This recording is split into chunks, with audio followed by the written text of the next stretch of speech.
भक्तजनों, आज आप सुने सीता माता और दो तोते की कहानी। एक दिन परम सुंदरी सीता जी सखियों के साथ बगीचे में खेल रही थी।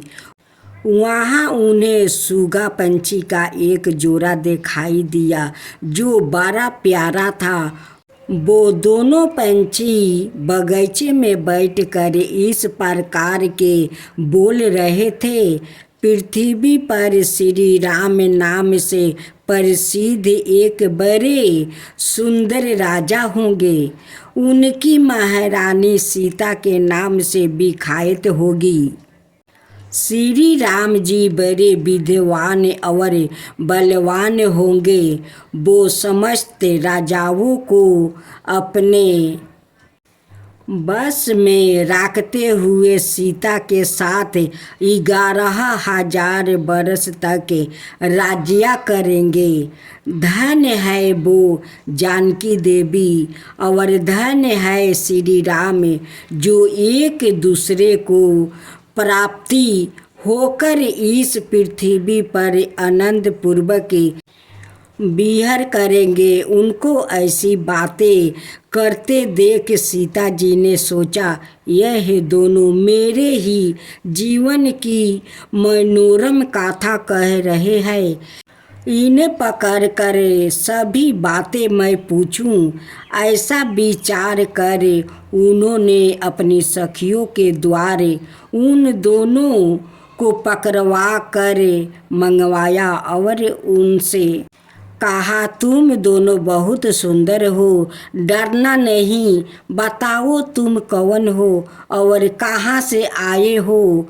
राम कौन है और सीता कौन है? तुम्हें उनकी जानकारी कैसे हुई? इन सारी बातों को शीघ्र शीघ्र बताओ। मेरी ओर से तुम्हें कोई भय नहीं होना चाहिए। सीता जी के इस प्रकार पूछने पर उन पंछियों ने कहा, देवी, वाल्मीकि नाम से प्रसिद्ध एक बहुत बड़ा महर्षि है जो धर्म ज्ञान में श्रेष्ठ माने जाते हैं। हम दोनों उन्हीं के आश्रम में रहते हैं। महर्षि ने रामायण नाम का एक कवि की रचना की है जो सदा ही मन को प्रिय जान लेता है। उन्होंने शिष्यों को उसका ध्यान करवाया है और प्रत्येक दिन वो संपूर्ण प्राणियों के हित में संलग्न रह कर उसके पदों का चिंता किया करते हैं। उसका कलेवर बहुत बड़ा है। हम लोगों ने उसे पूरा सुना है। बारंबार उसका गान और पाठ सुनने से हमें भी उसका अभ्यास हो गया है। राम और सीता कौन है यह हम बताते हैं। इसकी भी सूचना देते हैं कि श्री राम के साथ कीड़ा करने वाली जानकी के विषय में क्या क्या बातें होने वाली है। तुम ध्यान देकर सुनो। ऋषि श्रृंग के द्वारा कराए हुए पुत्रष्टि ज्ञान के प्रभाव से भगवान विष्णु राम, लक्ष्मण, भरत, शत्रुघ्न यह 4 शरीर धारण करके प्रकट होंगे। देवगण भी उनकी उत्तम कथा का गान करेंगे।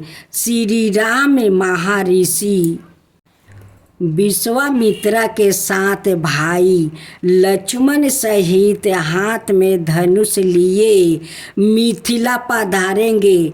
वहाँ वो एक ऐसे धनुष को जिसे दूसरा कोई उठा भी नहीं सकेंगे। जो तोड़ने वाला एक है वो है राम। वही उठा कर तोड़ डालेंगे अत्यंत मनोहर रूप वाली जानकी सोरी सीता को अपनी धर्म पत्नी के रूप में ग्रहण करेंगे। फिर उन्हीं के साथ श्री राम जी के अपने विशाल साम्राज्य का समय हमारे सुनने में आया है कि संक्षेप में मैंने तुम्हें बता दिया। अब हम जानना चाहते हैं, हमें छोड़ दो।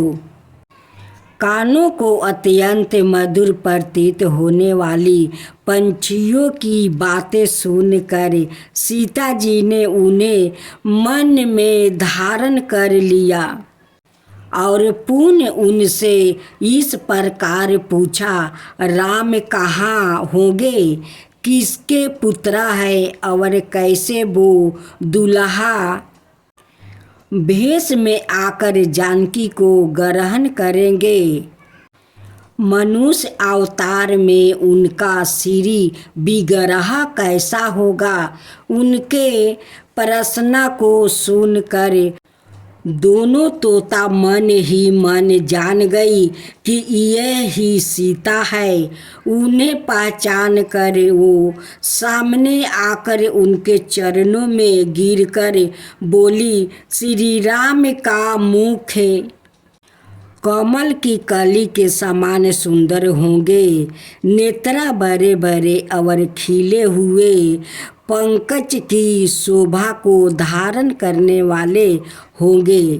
नासिका ऊंची पतली और मनोहरणी होगी। भयो सुंदर ढंग से मिली होने के कारण मनोहर प्रतीत होगी। गाला शंख के समान सुशोभित और छोटा होगा। वक्ष स्थल उत्तम चौड़ा और शोभा संपन्न होगा। उसमें श्रीवस्त्र का चिन्ह होगा। सुंदर जांघों और कटी भाग की शोभा से युक्त दोनों घुटने अत्यंत निर्मल होगा।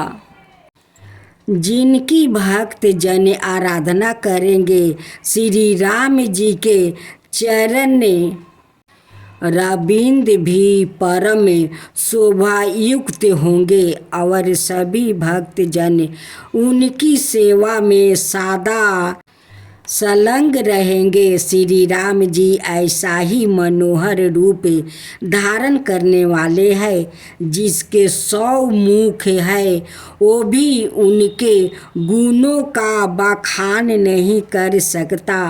फिर हमारे जैसे पंछी की क्या बिसात है। परम सुंदर रूप धारण करने वाले लावण्यमयी लक्ष्मी भी जिनकी झांकी करके मोहित हो गए, उन्हें देखकर पृथ्वी पर दूसरी कौन स्त्री है जो मोहित ना होगी। उनका बल और पराक्रम महान है। वो अत्यंत मोहक रूप धारण करने वाले हैं।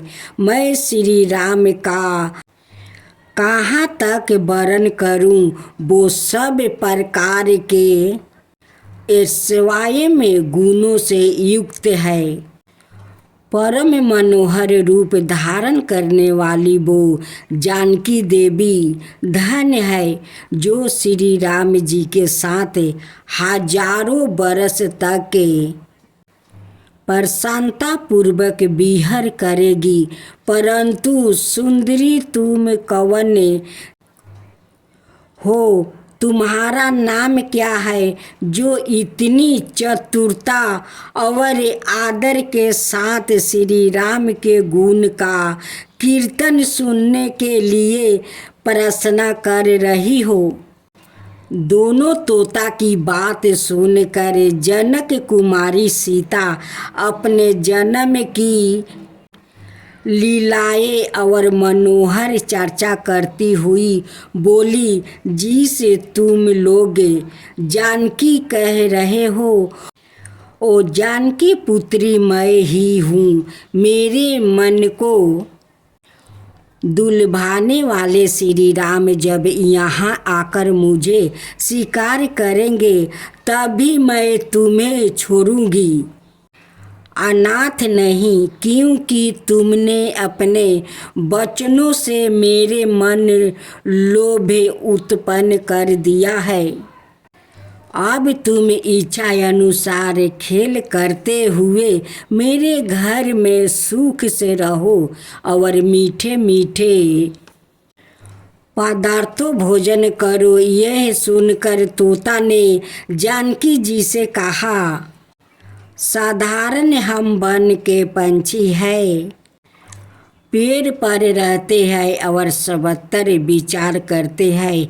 हमें तुम्हारा घर में सुख नहीं मिलेगा। मैं अभिमानी हूँ, अपने स्थान पर जाकर बच्चे पैदा करूँगी, उसके बाद फिर तुम्हारे घर आ जाऊँगी। उसके ऐसे कहने पर भी सीता जी ने उसे नहीं छोड़ा। तब उसके पति विनीत वाणी में उत्साह होकर कहा, सीता, मेरी सुंदरी भायरा को छोड़ दो, इसे क्यों रख रही हो? शोभा ने यह गर्भिणी है, सादा मेरे मन में बसी रहती है।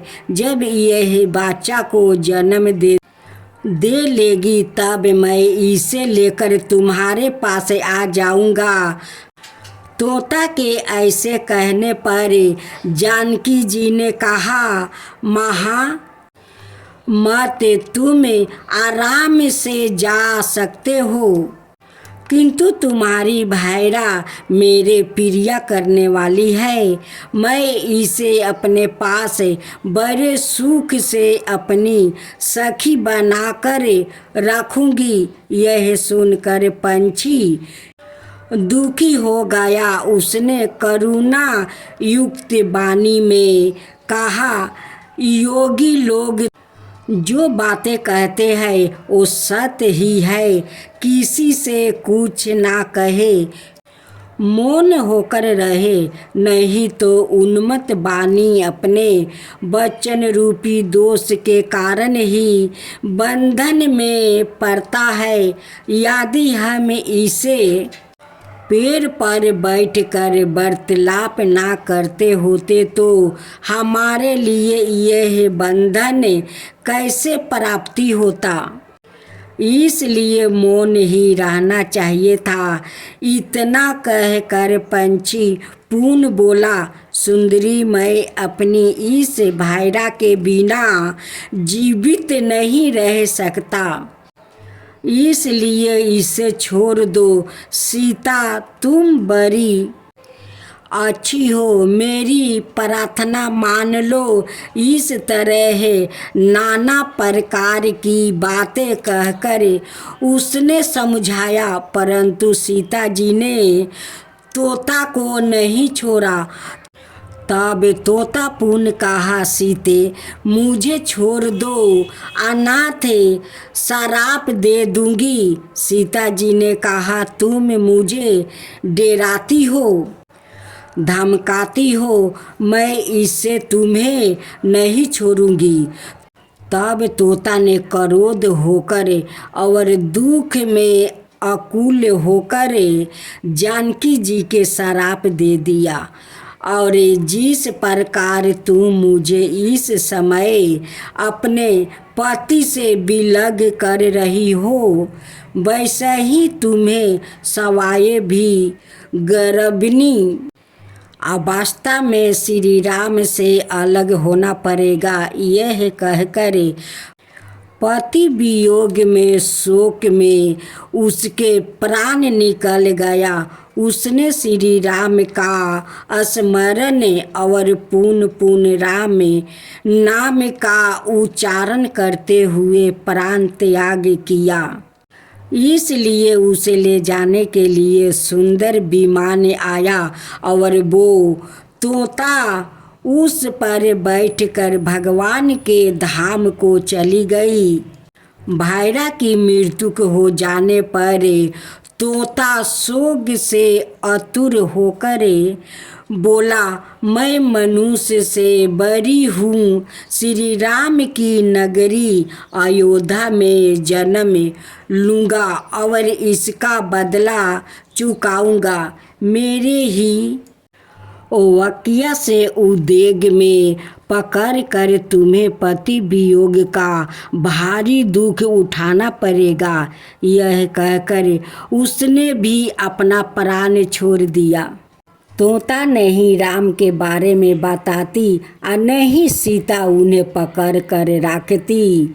उसी राम के कारण दोनों तोता को विष्णु धाम में मर कर जाना पड़ा।